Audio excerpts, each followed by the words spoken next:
ప్రభునందు నాకు అత్యంత ప్రియమైనటువంటి వాళ్ళారా, మన ప్రభువును రక్షకునేటువంటి యేసుక్రీస్తు వారి యొక్క శుభనామంలో మీ అందరికీ నా హృదయపూర్వకమైన శుభములు వందనములు తెలియజేయుచున్నాను.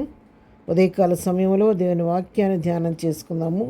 ఈరోజు వాక్య ధ్యానము కొరకు మనం తీసుకున్నటువంటి లేఖన భాగము కీర్తనల గ్రంథం 126వ కీర్తన 5వ వచనం చదువుకుందాం.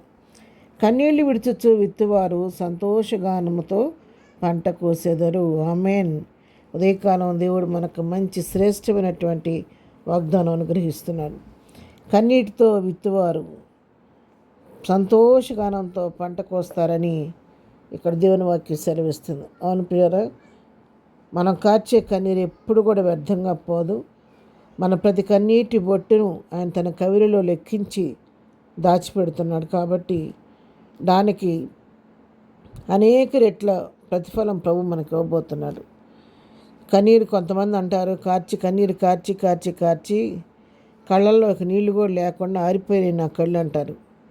అంతగా నేను కన్నీరు కార్చాను నాకు వచ్చిన శోధనల వలన వేదనల వలన అని మాట్లాడుతూ ఉంటాను. నిజమే ప్రియులారా, అన్ని పరిస్థితుల్లో ఎవరో తోడున్నా లేకపోయినా అందరికీ అన్ని సమయాల్లో తోడుండేది కన్నీళ్ళే. కన్నీళ్ళు మనకి ఎప్పుడు మనతో సహవాసం చేస్తూ ఉంటాయి. మన దుఃఖం వచ్చినప్పుడు ఎవరికి చెప్పుకోలేం, కానీ చెప్పుకోలేని పరిస్థితుల్లో ఉన్నప్పుడు కూడా, ఎవరో లేని సమయంలో కూడా, ఎవరికి తిరిగిపోయినా మనం కన్నీటితో మనకు బాధను బయటికి వ్యక్తం చేసినప్పుడు కొంత కన్నీరు బయటికి వెళ్ళిపోయిన తర్వాత మన హృదయానికి కొంత తేలిక పడుద్ది, హృదయం కొంత నెమ్మది కలుగుద్ది మన హృదయానికి. అవును, అందరికీ అందుబాటులో అన్ని సమయాల్లో అందుబాటులో ఉండేది కన్నీరు. ఆ కన్నీరు అంత చులకనగా తీసేయకూడదు. కన్నీటికి యొక్క దేవుడిచ్చే ప్రతిఫలం చాలా గొప్పగా ఉంటుందన్నమాట.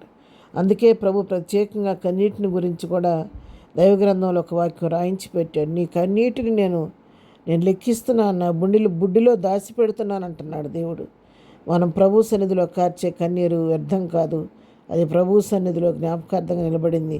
దాన్ని అంతటిని లెక్క చూసి దేవుడు నీకు నాకు ఒక దినాన ప్రతిఫలం ఇవ్వబోతున్నాడు.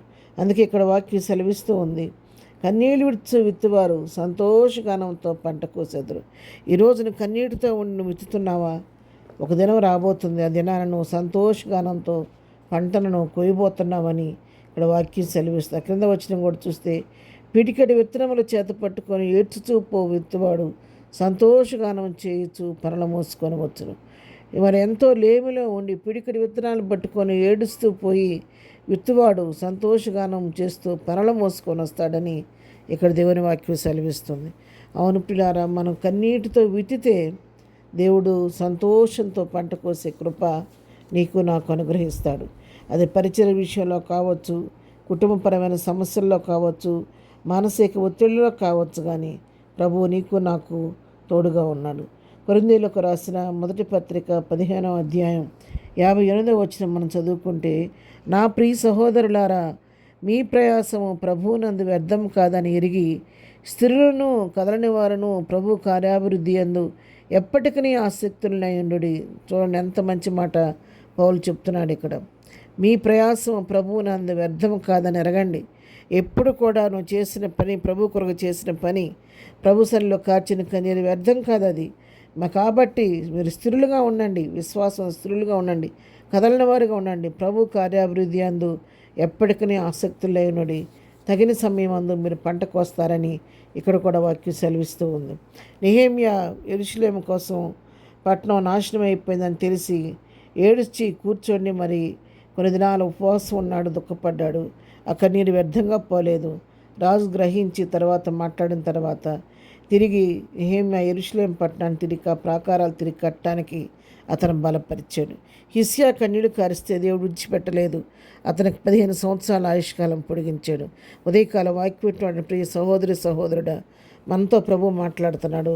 నువ్వు ఏ విషయంతో కన్నీరు కారుస్తున్నావు, ఏ విషయంలో కృంగిపోతున్నావు, ప్రభు నీకు వాగ్దానం చేస్తున్నాడు. ఊరకు నిలుచుండి చూడు, తగిన సమయం ముందు నీ కన్నీటికి ఫలితాన్నిగా మరి శ్రేష్టమైనటువంటి పంటను నువ్వు కొయ్యబోతున్నావని దేవుడు నీకు అభయం ఇస్తున్నాడు. కాబట్టి ఈ రోజు నుంచే ప్రభువుని బట్టి ధైర్యం తెచ్చుకొని విశ్వాసంతో ముందుకు సాగండి.